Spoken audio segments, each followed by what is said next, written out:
Hello, I am learning to thrive in the gig economy. Would you like to learn too?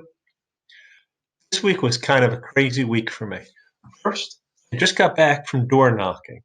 Door knocking is a real old technique in real estate where you literally go out and you knock on doors and introduce yourself as a real estate agent in the neighborhood. So I was over in my old town of Roselle Park, a few towns over from here, and I was going around, I was knocking. I went to 100 houses and I met 23 people.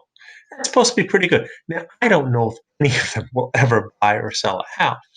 The fact of the matter is at least I've got my name out there a little bit, and hopefully something good will come out of it.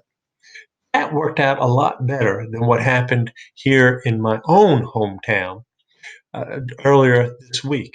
I was taking some photos of my street because I figured I'd put it on Facebook, say, hey, this is where I live, when not one, not two, but three police cars pulled up because somebody had reported that a strange man in a suit was walking around taking photos of houses.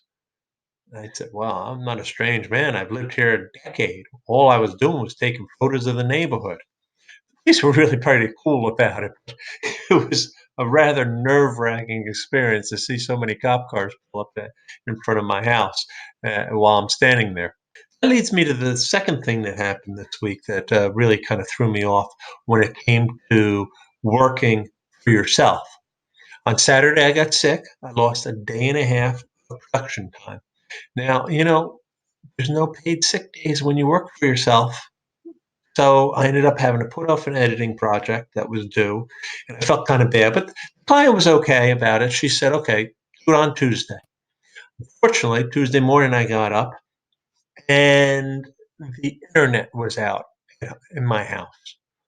No internet, no TV, no phone. It was crazy. I was panicked because I really needed to get it done. And I had to run over to the library and work at a library all day to get the project done in time. And it goes to show you again what its difference is when you work for yourself.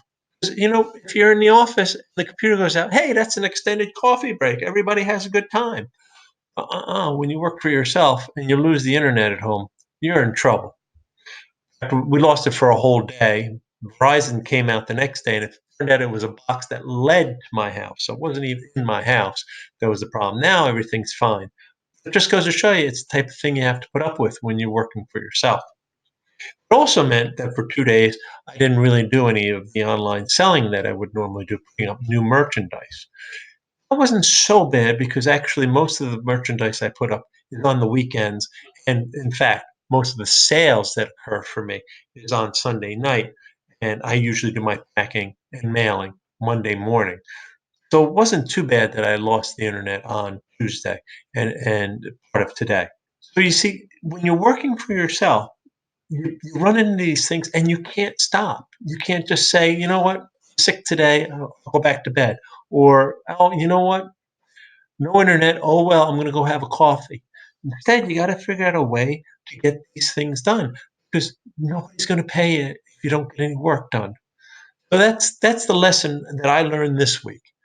When you work for yourself, you work no matter whether you're sick or whether the internet's out. You have to work. Anyway, that's my adventures this week. I wanted to share with you to give you some sense of what it's like to work for yourself. If you're trying to do this as well, and maybe if this helped you feel a little sympathy towards what it's like for somebody who works for himself, that'd be great too. And if you have any hints on how I could might have been able to handle some of these situations, that'd be great if you put them down in the details below.